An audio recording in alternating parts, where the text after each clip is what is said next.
Bienvenidos, nuevamente bienvenidos al Colegio de Empresarios.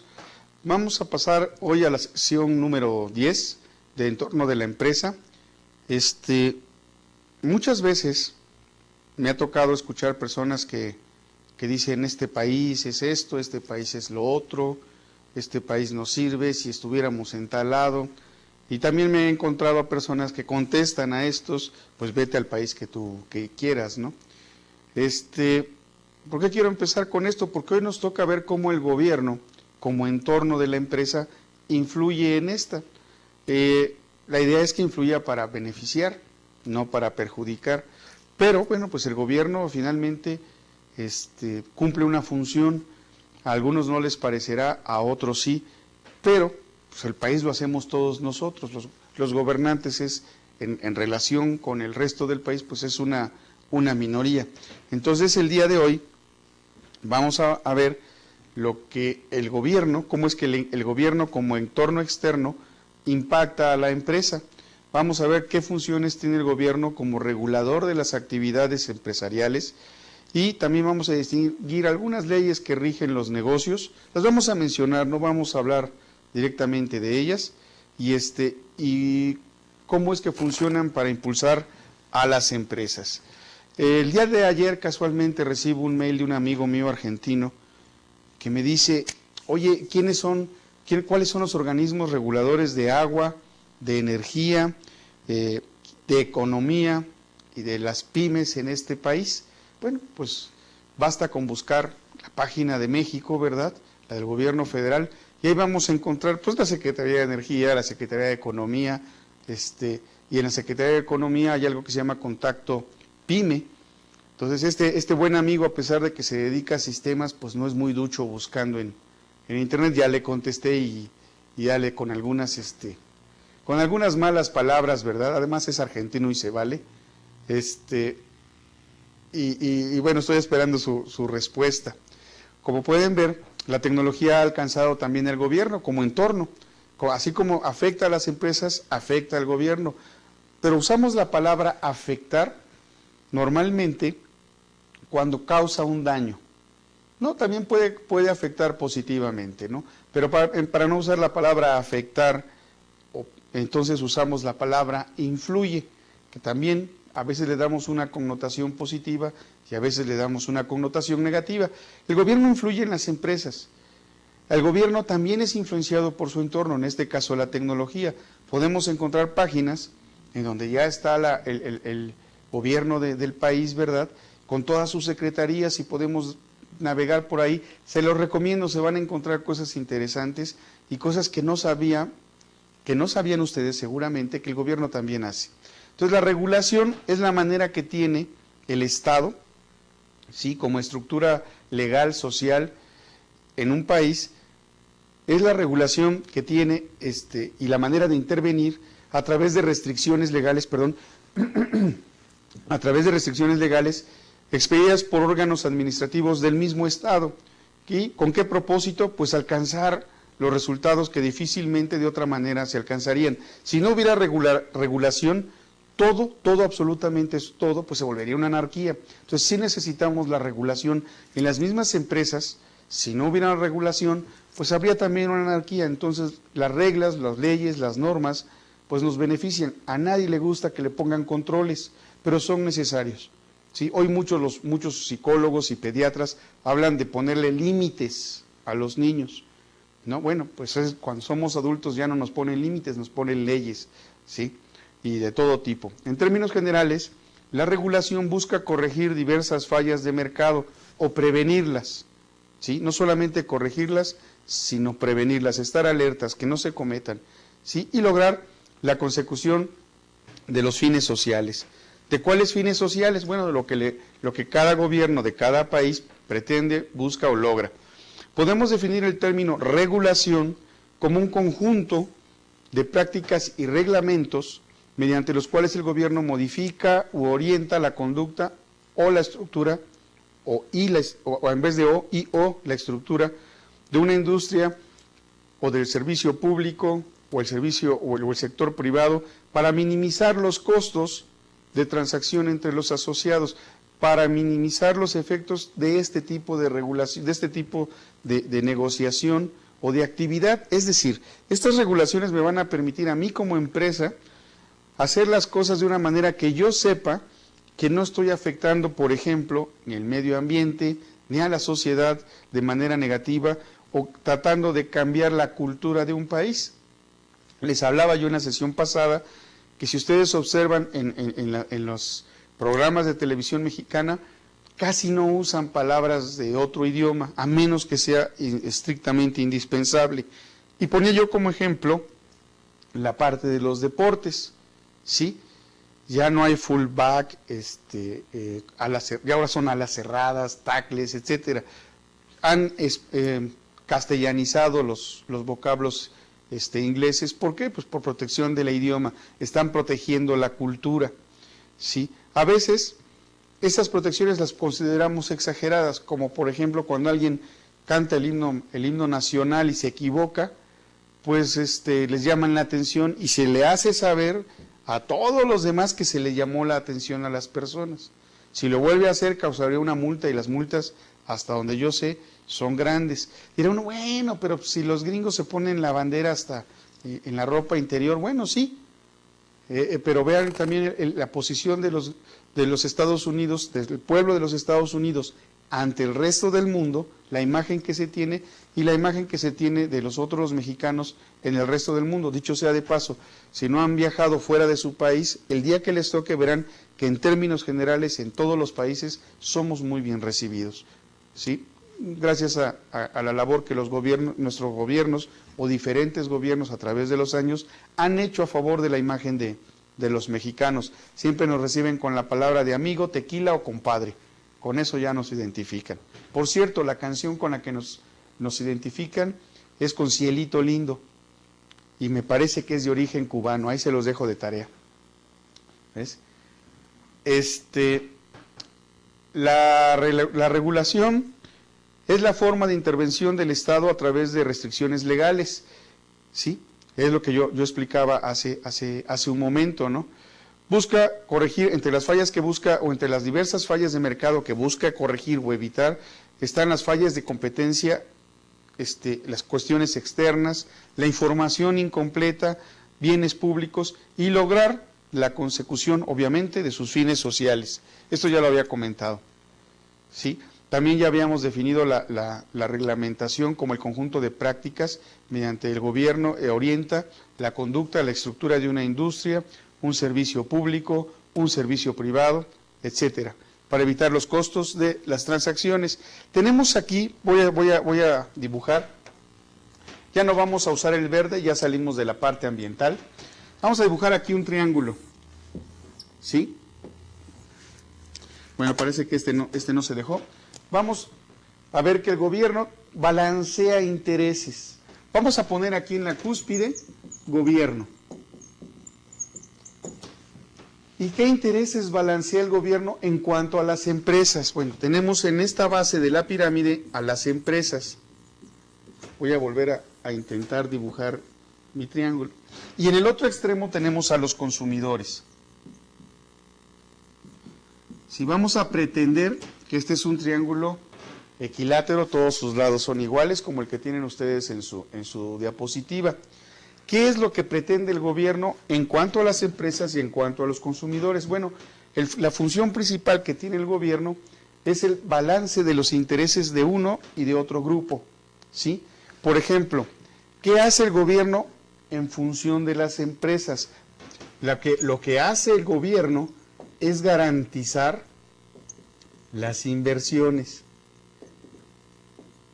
Y hay empresas extranjeras que miden estas garantías y las miden con un índice del 1 al 100. ¿Sí? Una de las empresas que miden esto es Standard & Poor's, ¿sí? Esta otra que se llama Moody's, etcétera. Y entonces, seguramente ustedes han oído hablar de algo que se llama riesgo país. Lo voy a poner por acá, riesgo país. ¿Qué significa el riesgo país? ¿Que hay mucha violencia? No, porque por ahí se va, no, sí, hay mucho riesgo. No es no es necesariamente mucha violencia, es la manera en que el gobierno del país protege las inversiones de las empresas y se califica de 1 a 100. 1 significaría que no hay ningún riesgo de ninguna clase, ningún país tiene el 1, obviamente, pero sí muchos países andan en los primeros 10 números, ¿sí?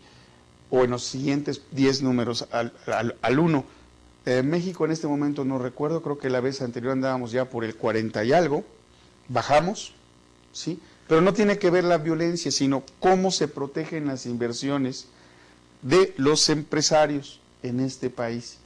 ¿Por qué sirve conocer el riesgo país? Porque si nosotros vamos a otros países, lo vamos a ver en el tema siguiente, cuando veamos comercio internacional. Cuando nosotros viajamos a otro país, es importante saber qué garantía van a tener nuestras inversiones. Bueno, esto es lo que el gobierno protege de las empresas.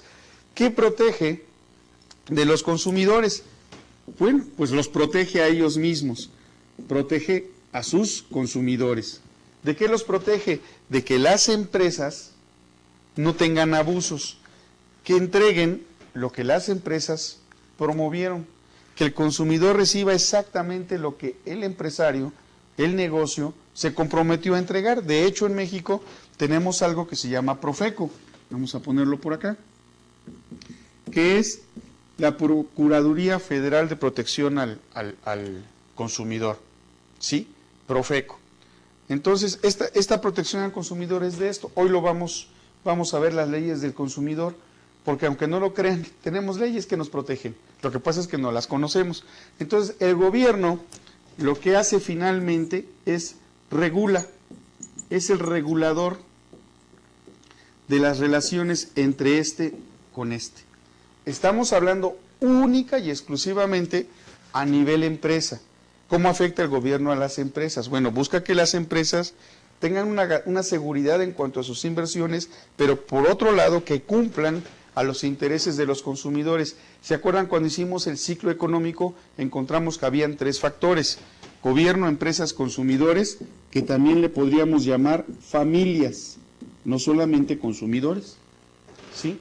Entonces, el gobierno lo que hace es promover la eficiencia económica, ¿sí? Que se usen los recursos, ¿verdad?, adecuadamente, que no se desperdicien, aunque a veces el gobierno desperdicia demasiados, pero eso ya es otro cantar, y eso sucede en todos los gobiernos del mundo. La diferencia es que entre gobiernos y gobiernos es que unos desperdician más que otros, ¿no? En cuanto a qué regula el Estado, cuál es la regulación o qué relación hay entre la regulación y el Estado. Un Estado regulador implica la hegemonía de la regulación como forma de gobierno. Ustedes han oído hablar mucho que dice, vamos por un Estado de derecho. En pocas palabras, significa respetar las leyes, un lugar donde se respeten las leyes. Si el gobierno se concentra en un rol de generador y garante, es decir, garantiza que todas las reglas del juego estén claras, estén bien definidas, conforme a un régimen de convivencia, donde podamos vivir tranquilamente y convivir con todo nuestro alrededor, con todo nuestro entorno. Hay organismos reguladores que cumplen la función de proteger a los consumidores de las empresas con poder de mercado y de proteger las inversiones de las acciones que tienen los gobiernos, ¿no? Los gobiernos más bien con las empresas, o sea, hay que procurar proteger a las empresas de gobiernos oportunistas, ¿sí? Imagínense que de pronto, siempre se da en todos los países, es que el empresario es malo porque es rico, ¿sí? Y entonces dijéramos, bueno, pues es que si este empresario no pone su negocio, ¿cuántas personas no estarían trabajando? Y entonces la explicación del otro lado es que se enriquece demasiado. Recuerden que la finalidad de una empresa es generar riqueza. La mercadotecnia en sí es la principal responsable de que esta riqueza se genere, porque es quien estudia cómo lleva la empresa un producto a su consumidor final, pero que este producto satisfaga las necesidades, los gustos, las preferencias de ese consumidor en especial. Entonces la mercadotecnia es parte importante de una empresa y no podemos hablar de que una empresa no genere riqueza para que sea socialmente aceptable. Hablábamos en sesiones anteriores de Grupo Bimbo, con más de 100,000 empleados, ¿verdad? Una empresa que genera mucha riqueza, pero que además la revierte de otras maneras hacia la sociedad. Eso es lo que se pretende en una empresa ideal. O sea, no todo el capitalismo es malo por ser capitalismo, pero no todo el socialismo o el comunismo es bueno por el simple hecho de ser socialismo o comunismo. Recuerden que las teorías económicas al final las ejecutan los seres humanos, y es ahí donde están a veces los problemas. ¿Qué tipos de regulación nos da el gobierno? Bueno, las podemos dividir en dos grupos: regulaciones económicas y regulaciones sociales. Las regulaciones económicas pues son por sectores: agua, gas natural, telecomunicaciones, electricidad, bancaria, etcétera. Y la regulación social abarca todas las que no son económicas. Ocasionalmente se habla de un tercer tipo de regulación, la regulación procesal o de procesos o administrativa. Para que se den ustedes una idea, un metro cúbico de agua es igual a 1,000 litros de agua. A 1,000 litros de agua. ¿Sí? Un metro cúbico. En México, un metro cúbico de agua potable, el costo más caro que tiene, dependiendo de la zona económica de la ciudad, en la Ciudad de México estoy hablando, es de 1.20. O sea, 1,000 litros de agua potable, 1.20. Piensen ustedes cuánto pagan por un litro de agua potable embotellado. Pagan más que por 1,000 litros de agua potable. Bueno, eso es lo que regula el gobierno. Claro, ¿cuál es el problema de que no en todos los lugares de la Ciudad de México exista el agua potable? Bueno, que hay lugares en donde el metro cúbico cuesta 50 centavos, 20 centavos, 80 centavos y no se paga. Así de sencillo. ¿Cuánto consumimos como seres humanos de agua potable, por ejemplo? Bueno, de agua potable se supone que cada habitante debe de consumir 250 litros diarios. Es decir, nos gastaríamos en una familia tradicional, papá, mamá y 2 hijos, nos gastaríamos 1,000 litros diarios, serían 1,000 pesos de agua diaria, 30 pesos al mes. Bueno, hay lugares que no se pagan, pero sí pagamos 5 o 6 pesos por una botellita de agua. Fíjense lo mal que estamos o lo mal que vemos o hacemos las cosas. Y decimos, es que el agua nos las deberían regalar. Sí, Dios da el agua, pero no la entuba. Y entubarla tiene un proceso y además genera empleos. ¿Sí? Entonces, fíjense, de las cosas que regula el gobierno, unas de estas cosas no se cobran. Sé que me van a decir, oye, sí, pero en la luz es, ok, pero ahorita estamos hablando del agua, líquido vital. 3/4 partes de nuestro organismo es agua. Tan es importante que este amigo argentino que me escribió pidiéndome fuentes de energía o los lugares donde se podía él contactar para vender su producto, pues me habló de agua. Vean qué importante es ahora, ¿no? Entonces, ahí los dejo para que lo mediten, lo piensen y tomen sus propias decisiones al respecto. Hay una regulación en cuanto al agua y la desperdiciamos y cuesta. Además, para aquellos que están viéndome desde la Ciudad de México, les voy a decir que los recursos naturales de este país, estamos hablando un poquito de medio ambiente, están abajo. O sea, si esto es una montaña y esto es el mar, así para que parezca mar, solamente los recursos naturales en este país están hasta 500 metros arriba del nivel del mar. La Ciudad de México está a 2,000 metros. O sea que estos recursos naturales hay que subirlos 1,500 metros más. Y tiene un costo. ¿Sí? Estoy seguro que no habían pensado en eso. Entonces, la próxima vez que deseemos criticar al gobierno por falta de agua, pensemos si hemos pagado nuestros recibos. Y si además incitamos a nuestros vecinos a no pagar porque no nos las dan o porque llega sucia, ese es otro cantar, pero de eso lo haremos en otra sesión quizá. ¿Por qué hay que regular? Para garantizar, para proteger, para supervisar. ¿Qué es lo que hay que garantizar? El acceso al servicio. Este es un principio que se llama universalidad, que todos tengan acceso al servicio, ¿sí? Como en la fijación de tarifas básicas, por eso estaba yo hablando del agua, ¿sí? Y su acceso por parte de los sectores con menores recursos. Proteger los intereses de los usuarios, respondiendo a consultas y a sus reclamos. Esa es una obligación del gobierno que debe regular.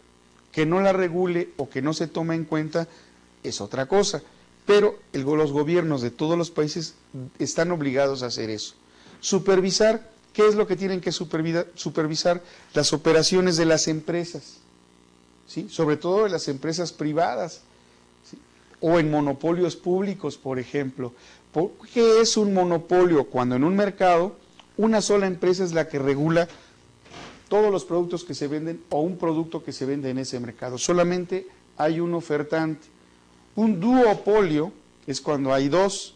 También se le llama oligopolio cuando es un pequeño grupo de empresas las que están rigiendo cuál debe de ser la situación de mercado. Si yo les digo cuáles son las empresas en México que forman el oligopolio de televisión, inmediatamente ya pensaron en dos.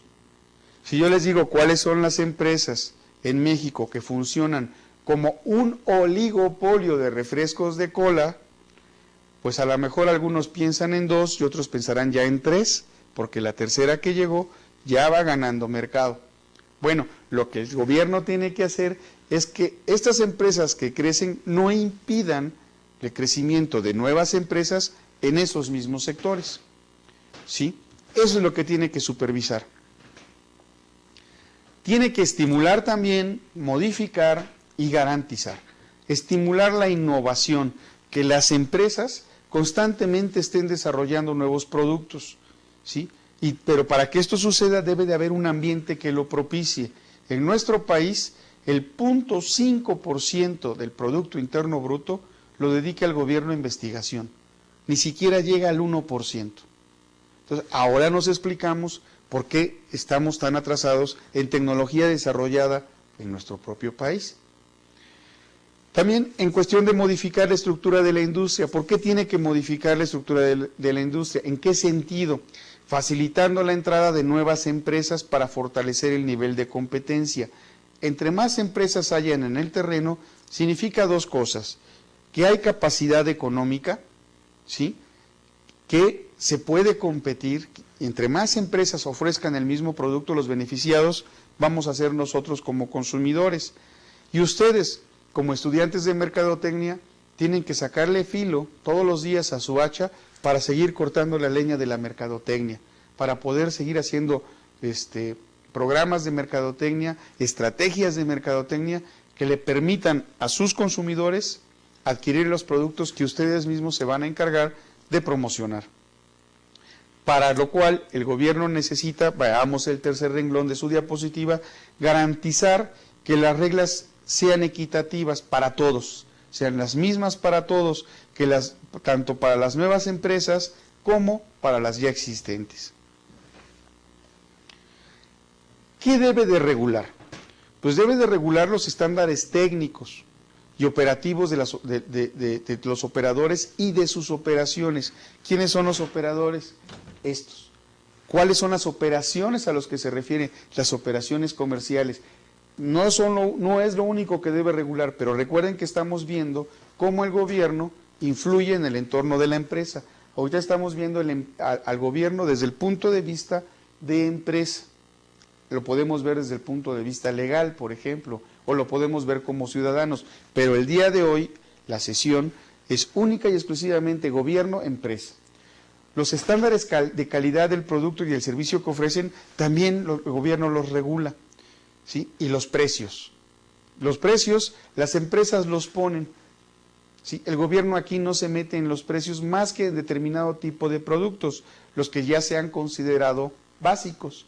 En términos generales, lo único que sí regula el gobierno es que las empresas no se pongan de acuerdo para vender al mismo precio, porque entonces no tiene sentido la competencia y el perjudicado va a ser el consumidor. Si detecta eso, hay una regulación al respecto.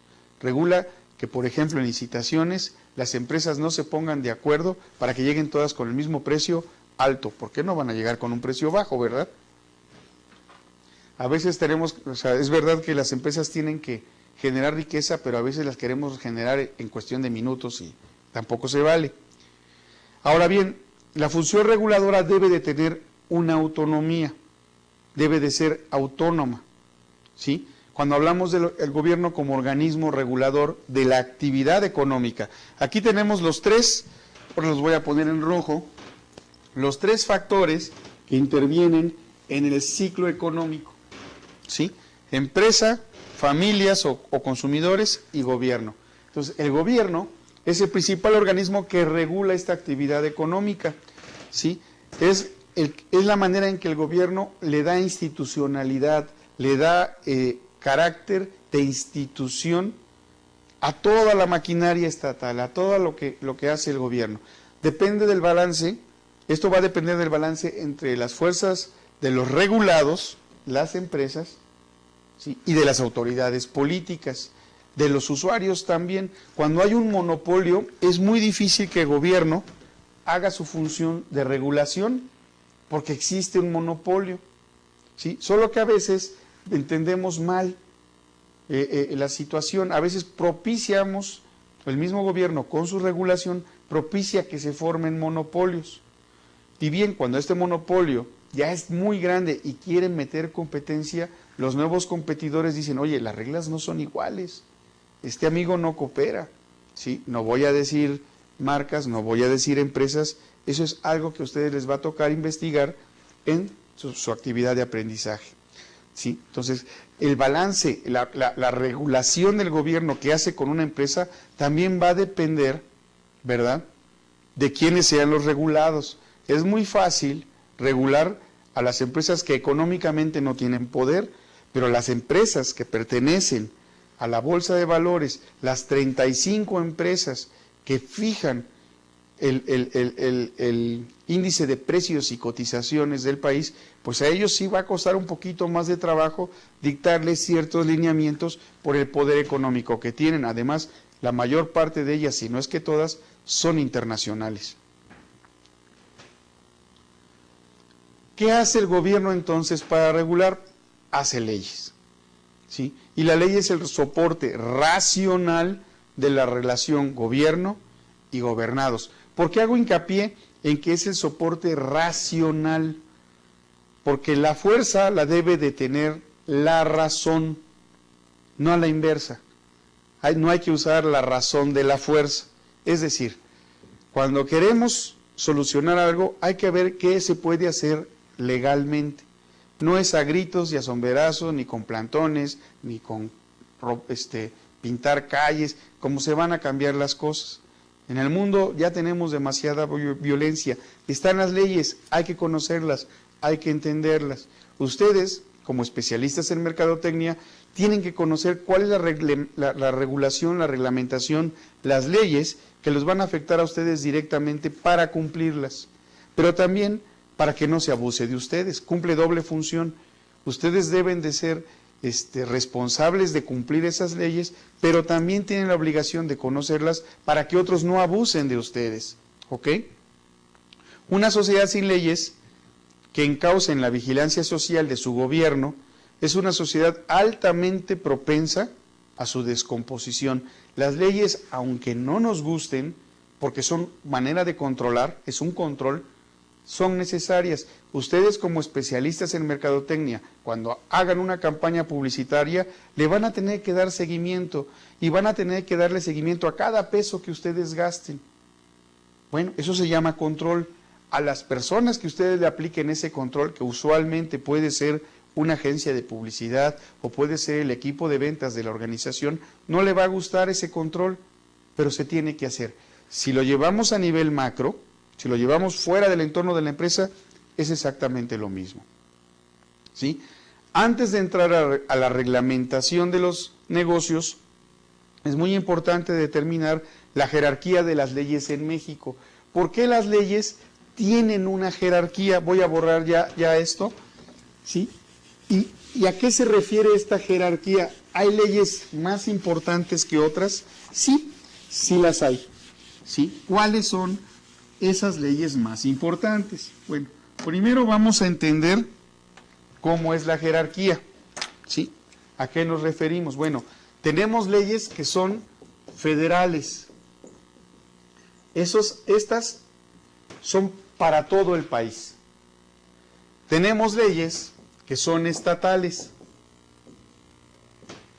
Estas leyes son solamente dentro de algún estado. Estas tienen vigencia y aplican en todo el país.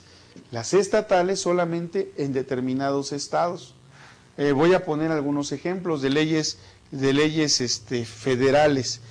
Todo mexicano y toda persona que venga de otro país y pise suelo mexicano es libre. ¿Ok? Oye, pero yo lo traía porque allá en mi país es esclavo. Allá en tu país, en el momento que pisa territorio nacional, deja de ser esclavo y automáticamente es libre. Todo ciudadano mexicano y toda persona extranjera que pisa suelo mexicano es libre. No hay esclavitud. Esa es una ley federal. Las leyes estatales, pongo otro ejemplo. En México, el practicar un aborto no es ilegal. Es más, se puede ir a hospitales del gobierno para obtener la autorización de practicarse un aborto. Pero en otros estados de la República causa cárcel. Es pena de cárcel a la persona que se practicó el aborto y a quien se lo practicó. Son leyes estatales. ¿Sí? Entonces, la ley federal tiene vigencia para todos los estados, pero las leyes estatales tienen vigencia dentro de su estado. Ahora, dentro de los estados también tenemos leyes municipales. ¿Sí? Que son las que rigen en determinadas zonas. En el caso de la Ciudad de México no tenemos municipios, tenemos 16 delegaciones. Y cada delegación, por ejemplo, una ley municipal o una ley en una delegación aquí en la Ciudad de México es el uso del suelo. Cada quien determina cuál es el uso del suelo que se va a dar en determinada zona. Si va a ser para residencia. Cuando se habla de residencial no se habla de que se van a poner grandes mansiones, sino que se puede vivir, es para vivir. Residencial, tenemos comercial, tenemos industrial, ¿sí? Son los tres tipos principales de uso de suelo. O puede ser múltiple también el uso del suelo. Y después del municipal, pues ya vienen los reglamentos, normas o bandos. Pero esta es la más importante que estas. Ahora bien, si miran su diapositiva, dice que ninguna ley puede estar sobre nuestra Carta Magna, o sea, sobre la Constitución. Si la Constitución dice que aquí todos somos libres, en un estado o en un municipio no podría yo tener esclavos, porque la Carta Magna, la principal ley dice aquí todos son libres. Y esta es más importante que la estatal, y la estatal es más importante que la municipal, y la municipal es más importante que los reglamentos, bandos o normas. Por eso hay que identificar qué ley es federal, qué ley es estatal, qué ley es municipal, y cuando cambiamos de estado, cuáles son las leyes vigentes en ese estado. Porque en algunos estados, por ejemplo, está prohibido tener en determinadas zonas de la ciudad anuncios luminosos, porque están preservando la imagen colonial, el paisaje urbano. En otras partes, en otras ciudades, están prohibidos los letreros espectaculares, y ustedes como estudiantes de mercadotecnia tienen que saber en dónde lo pueden hacer y en dónde no lo pueden hacer, porque entonces se están transgrediendo alguna ley, ¿ok? Y podrían tener problemas, o multas, y a nadie le gusta que nos multen, ¿sí? Ahora sí vamos a entrar a las leyes. No es clase de derecho, pero todo estudiante de mercadotecnia tiene que conocer sus leyes, las leyes que le afectan directamente a ustedes como profesionales de mercadotecnia. Entonces, la principal ley es la Constitución Política de los Estados Unidos Mexicanos. Ninguna otra ley nos puede pedir hacer algo que vaya en contra de la Constitución Política de los mexicanos. Cuando yo era niño, mi mamá me regañaba por alguna travesura que dicen que hice, porque yo me portaba muy bien, ¿verdad? Y me regañaba y me daban mis calentaditas, ¿no? Y llegaba mi papá y mi mamá le decía, fíjate que Julito hizo esto y se portó mal, y mi papá me volvía a regañar. Pero en la primaria tuve un muy buen profesor de civismo. Y entonces aprendí que en la Carta Magna decía que nadie puede ser juzgado por el mismo delito 2 veces. Y entonces la siguiente vez que hice una travesura, mi madre me regañó, la acepté. Pero cuando llegó mi padre y me quiso regañar, le dije, mira papá, y tenía yo mi Constitución, nadie puede ser juzgado. Bueno, la primera vez le causó gracia, la segunda ignoró la Constitución política de los Estados Unidos mexicanos y de todas maneras me zumbó, pero es algo que dice la ley, ¿ok? Tenemos el Código de Comercio, tenemos el Código Fiscal de la Federación. En el Código de Comercio es para el empresario, cómo puede hacer sus negociaciones, a qué tiene derecho, cuáles son sus obligaciones. La Ley Fiscal de la Federación, la tenemos que conocer porque, ¿qué creen? Que cuando ponemos un negocio, tenemos a un socio que no trabaja, que no checa tarjeta, que nunca está cuando lo necesitamos, que no nos ayuda a poner negocio, pero cobra. Y, en este caso en México, pues es el sistema de administración tributaria. De cuates le decimos Hacienda. Y además cuates le decimos Lolita por una campaña publicitaria que hubo hace muchos años que le decían, ¿qué prefieres? ¿Dolores o Lolita? Entonces, si quieres a Lolita, cumple con tus impuestos, si no, vas a tener a Dolores. Por eso de cariño se le decía Lolita. Entonces yo prefiero llamarla Lolita, ¿no? Además como que es más cercano. Entonces, debemos de conocer el Código Fiscal para saber cuáles son nuestras obligaciones tributarias y tenemos que pagar nuestros impuestos. Ahora bien, para todo comercio, para toda empresa, para toda industria, hay una ley general de sociedades mercantiles. Cuando una empresa se establece como sociedad anónima, como sociedad de responsabilidad limitada, como sociedad civil, etcétera, ese nombre tiene que caber en una ley. Por ejemplo, las 2 primeras están en la Ley General de Sociedades Mercantiles. Las sociedades civiles y las asociaciones civiles están en el Código Civil, no pertenecen a la Ley General de Sociedades Mercantiles. Esas son de las primeras cosas que deben de saber, por ejemplo. Entonces, a unas las rige una ley, a otras las rige otras. ¿Por qué? Porque unas son asociaciones o sociedades, las otras ya son específicamente negocios, sin importar si la asociación o la sociedad tiene fines de lucro. Normalmente, las asociaciones civiles no persiguen fines de lucro, aunque manejen grandes cantidades de dinero y reciban grandes cantidades de dinero. Pongo un ejemplo, las universidades. La mayor parte de las universidades privadas son asociaciones civiles, ¿sí? Entonces, bueno, a ellas les rige el Código Civil, pero a las sociedades anónimas, las sociedades de responsabilidad limitada, las de comandita simple, etcétera, las rige la Ley General de Sociedades Mercantiles. Y esta Ley General es federal, ¿sí? Está aquí. Todas las que hemos visto hasta ahorita son federales. Y de hecho, voy a hablar de puras leyes federales. De ahí para abajo, todo se debe de cumplir. Tenemos la Ley de Propiedad Industrial.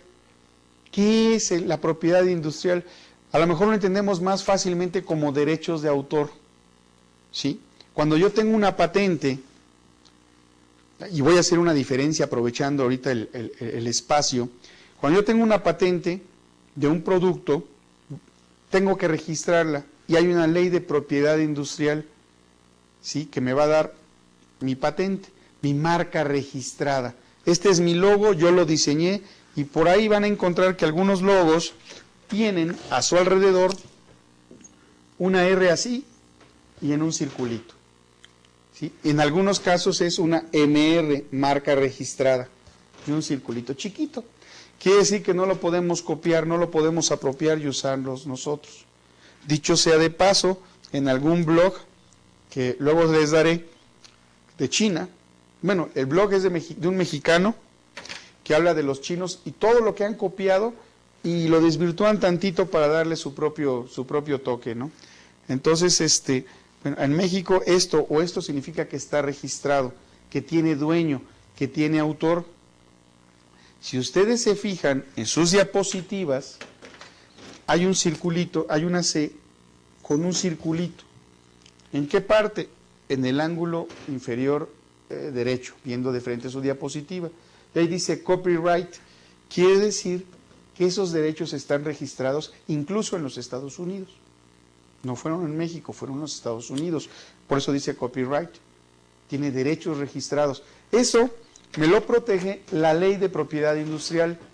¿Para qué? Para que no llegue otro y copie mi sistema, o copie mi estudio, o copie mi escudo, o copie mi forma tal como hago las cosas. Porque a mí me costó hacerlo, ¿sí? Entonces se llama propiedad industrial. La diferencia con los derechos de autor es que el derecho de autor protege la propiedad intelectual. Pues que la propiedad industrial no es lo mismo, sí, pero sí hubo un trabajo intelectual, pero en la propiedad industrial hacemos planos, definimos procesos.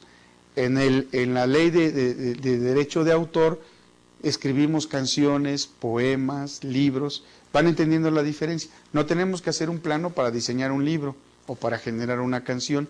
En la propiedad industrial sí tenemos que hacer planos, sí tenemos que definir procesos. Por eso se llama propiedad industrial, ¿sí? Otra ley, la de metrología y normalización. ¿A qué temperaturas máximas deben de estar los hornos? ¿Qué requisitos mínimos de seguridad? ¿Cómo deben de ser las mediciones en las empresas? Que los aparatos que usamos para medir dentro de una empresa estén calibrados y aprobados por un sistema por una asociación que pueda certificar que cuando decimos mide 1 metro, efectivamente mide a 1 metro. Entonces hay una ley federal sobre metrología y normalización.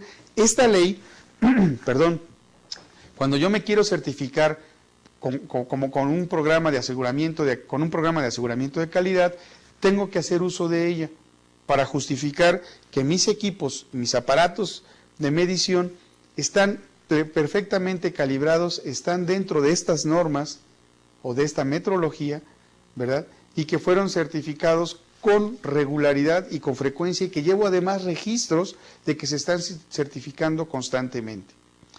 Tenemos la Ley General del Equilibrio Ecológico y Protección al Ambiente, que acabamos de ver en sesiones pasadas. La hay, existe.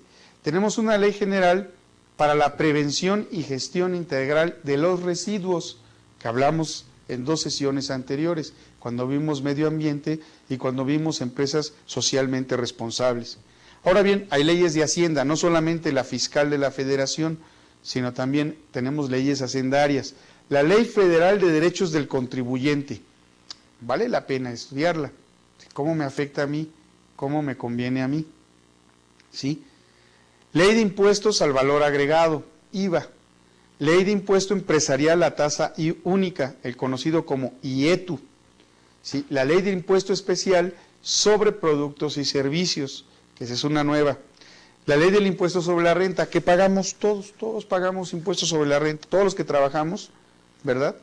Ya sea por honorarios o ya sea por nómina, tenemos que pagar un impuesto sobre la renta. Les decía yo al principio que el gobierno es un socio que no vemos, pero que le tenemos que pagar, ¿verdad? Ahora, lo tenemos que hacer porque con base en eso funciona todo el aparato gubernamental, si no, no funcionaría. Tenemos leyes para el comercio exterior, está la ley aduanera, la ley de comercio exterior, la ley de impuestos generales de importación y de exportación, y también tenemos leyes para los trabajadores. Todas estas leyes que estoy mencionando van a impactar en la empresa, de hecho impactan en la empresa. Tenemos la Ley Federal de Trabajo, que es la más importante. Por ejemplo, la Ley Federal del Trabajo establece que para considerar retardo tenemos 10 minutos de tolerancia. Si en una empresa me dicen, no, a los 2 minutos te pongo retardo, están transgrediendo una ley federal, ¿sí? Ninguna empresa, o sea, por abajo de esto, puede poner una ley que transgreda una de origen mayor. Y la Ley Federal de Trabajo, ¿verdad?, es quien impone esas leyes. Si el horario es corrido, se deben de trabajar un máximo de 7 horas. Si el horario te da tiempo para comer, entonces son 8 horas, 4 y 4. ¿Ok? Está establecido en la Ley Federal del Trabajo, ¿sí? Y nadie la debe de transgredir. Tenemos la ley del Instituto del Fondo Nacional de la Vivienda para los Trabajadores. A lo mejor así no les suena, es el Infonavit. ¿sí? ¿Quiénes tienen derecho? ¿Por qué tienen derecho? ¿Cómo se adquiere ese derecho? ¿Qué obligaciones tienen? Tenemos la ley del Instituto del Fondo Nacional para el Consumo de los Trabajadores. Tenemos la ley del Seguro Social, el IMSS, para los trabajadores que no pertenecemos al gobierno, ¿verdad? Tenemos la ley de los sistemas de ahorro para el retiro, la ley para prevenir y eliminar la discriminación. ¿Se acuerdan que hablamos de discriminación? Tenemos a la Profeco que tiene 8 artículos, no es cierto, tiene 7, que 7 derechos del consumidor. Tenemos derecho a la información, debemos estar bien informados qué me está ofreciendo. Tenemos el derecho a la educación, es decir, podemos educarnos en materia de consumo, para eso hay una revista, qué comprar, cómo comprar, cuándo comprar, conocer nuestros derechos y saber de qué forma nos protege la ley. Tenemos derecho a elegir, nadie me puede obligar, ¿sí? Es más, nadie me puede vender un producto a menos que compre este otro. Ah, ¿quieres este? Si no me compras este, no te lo puedes llevar.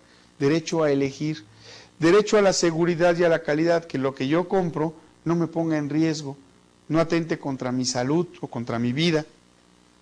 Derecho a no ser discriminados, ¿sí? ¿Cuántas veces, espero que a ustedes no les haya pasado, van ustedes a la disco y no los dejan entrar? Y ustedes saben perfectamente bien que no los dejaron entrar, no porque estaba lleno, sino porque a lo mejor físicamente no correspondían a las características que buscaban en ese lugar. Bueno, están transgrediendo una ley federal que los protege como consumidores. Todos tenemos derecho a no ser discriminados por nuestro color, por nuestra estatura, por nuestro peso, por lo que sea, ¿sí? Tenemos derecho a no ser discriminados. Derecho a la compensación si un proveedor tiene un producto de mala calidad, tienen la obligación de reponerlos y además una bonificación no menor al 25% del precio pagado. Ojo, seguro que no lo sabían. Entonces les invito a que le den una rascadita por ahí. En internet está Profeco y luego de ahí lo saqué, de ahí lo tomé. Vean cuáles son sus derechos. Derecho a la protección, tenemos derecho a que nos defienda una autoridad cuando violan nuestros derechos como consumidor. ¿Ok? Este es un ejemplo de las leyes. Para abrir un negocio, hay decisiones y acciones que se necesitan para formar una empresa. Determinar el giro de la empresa, decidir la forma de la sociedad, definir 3 posibles nombres. Eso es lo que dice la ley, pero hoy los notarios te piden 5. Yo quiero que mi empresa se llame Pascualito y Asociados S.A.D.C.B. Oye, ¿sabes qué? Que tienes que darme otros nombres, otros 4 nombres aparte de Pascualitos y Asociados. ¿Por qué? Ahorita van a ver por qué. Porque puede ser que cuando yo la vaya a dar de alta a la Secretaría de Relaciones Exteriores, en otro país ya existe Pascualito y Asociados. Sí, pero yo voy a estar en México. No importa, porque si ese otro país quiere venir a México o tú quieres ir al país donde ya hay otro Pascualito y Asociados, ¿verdad? Van a causar confusión, entonces deben de ser los nombres prácticamente únicos. Por eso hay que escoger, hay que poner 5. En primer lugar, el que nos gustaría más. Y después, en orden de gusto, de preferencia. Y entonces definimos una razón social. La razón social es el apellido de ese nombre. Pascualitos y Asociados S.A., Sociedad Anónima, sería la razón social. O sea, el nombre completito ya. Establecer cuál es el objeto de la sociedad, para qué se creó, cuál es su misión. Definir los accionistas, número, valor, porcentaje de las acciones. Tener la información de los datos generales de los accionistas, nombre, dirección, estado civil, lugar de nacimiento, cuánto tiempo va a durar la sociedad o es por tiempo indefinido, cómo se va a administrar la sociedad, cómo va a estar nombrado el Consejo de Administración, etcétera, etcétera, etcétera. Son requisitos que deben adaptarse a las regulaciones y requisitos de apertura de empresas que establece cada ciudad del país. Cada ciudad varían algunos de estos requisitos, no todos. Los que puse aquí generalmente se aplican en todos. Aquí tienen ustedes algo que se llama Contacto PYME, Gobierno de México. Les puse el vínculo, ahí donde dice estado o municipio, ustedes le dicen clic, de dónde quieren ustedes abrir la empresa, ¿sí? O por actividad económica, y les van a decir qué requisitos precisos deben de cubrir para poder abrir su empresa. Los que ya tienen su empresa ya saben cómo se usa esto. Los que todavía no, bueno, buen momento para contactarlo. Aquí está la guía. Si ustedes dicen, quiero trabajar aquí, pues ya lo tienen. Los impuestos son los pagos obligatorios que debemos hacer todas las personas. Y, pues la ley fundamental de nuestro país es la Constitución Política de los Estados Unidos Mexicanos. ¿Sí? Cuando me dicen a mí, yo soy de Estados Unidos, pues yo también. ¿Sí? Pero no hablas inglés, pero tú no hablas español, ¿verdad? Como alguna vez un buen amigo de Miami me llama, cuando nos conocimos, me dice, yo soy un cubano americano. Ah, pues yo soy México-americano. Y se me quedó así como, pero es que yo nací en Cuba y vivo en América. Pues yo nací en México y vivo en América. ¿Sí? Después ya entendió que yo era, aparte de ser bastante sangrón, ¿verdad?, defendía mi nacionalismo y defendía mi continente. Y nos hicimos buenos cuates. En nuestra Constitución Política es donde quedan establecidas las obligaciones de los mexicanos para contribuir al gasto público del país. Es decir, aquí es donde dice que debemos de pagar impuestos. Hay un artículo que lo dice. No se los puse por no hacerles mal el día, pero aquí está. Es el artículo 31 y 73 de la Constitución mexicana. Son obligaciones de los mexicanos, y en la fracción número 4, contribuir para los gastos públicos, y así de la Federación, Y el artículo 73, en su fracción 7, dice, para imponer las contribuciones necesarias a cubrir el presupuesto. Entonces tenemos que pagar impuestos, y es una ley federal, ¿sí? Ya expliqué hace rato por qué, ¿sí? Porque es como el gobierno obtiene los ingresos, y de esta manera pues genera los servicios de educación, salud, impartición de justicia, seguridad. No se rían, eso es serio, así debe de ser. Si se cumple o no ya es otra cosa. El combate a la pobreza, el impulso a sectores económicos que son fundamentales para el país. Para eso sirven los impuestos, aunque a veces no los veamos claramente o no confiemos en que claramente se haga. ¿Quién se encarga de colectar nuestros impuestos? Bueno, pues se encarga el sistema de administración tributaria. Es una prestación en dinero o en especie. La imposición se establece unilateralmente, no nos consultan, tenemos que pagar, no hay opción. Y es de carácter coactivo, es decir, si no se cumple, el Estado nos puede obligar a cumplir. Dice de carácter coactivo, para no decir coercitivo, porque si no cumplimos hay un castigo. Y el destino de los impuestos, pues es satisfacer las necesidades colectivas, ¿sí? Los elementos que componen a los impuestos es un sujeto, que son los agentes que participan en el proceso de recaudación. Hay sujetos activos, hay sujetos pasivos. Los sujetos activos son los que exigen el derecho de pago de impuestos, y los pasivos somos nosotros, los que nos aguantamos y pagamos. El objeto del impuesto, bueno, pues hay que pagar una tasa. Hay tasas proporcionales, cuando los ingresos varían en proporción a lo pago de impuestos. Hay tasas progresivas, cuando los ingresos personales se incrementan en mayor proporción que el pago de impuestos. Y hay tasas regresivas. Esto simplemente a modo de información. Órganos e instrumentos de apoyo a los negocios. El principal instrumento que tiene el gobierno es el Banco de Comercio Exterior. Tenemos instituciones como México Emprende, Contacto Pyme, guías empresariales y obviamente el comercio exterior. Dentro del Banco de Comercio Exterior tenemos Crediexporta, financiamiento a Pymex porque son Pymex que importan, servicios financieros, operaciones en línea. Tenemos también la Nacional Financiera, banca de desarrollo, ¿sí? Van ustedes a hacer una investigación para su actividad final, su actividad de aprendizaje.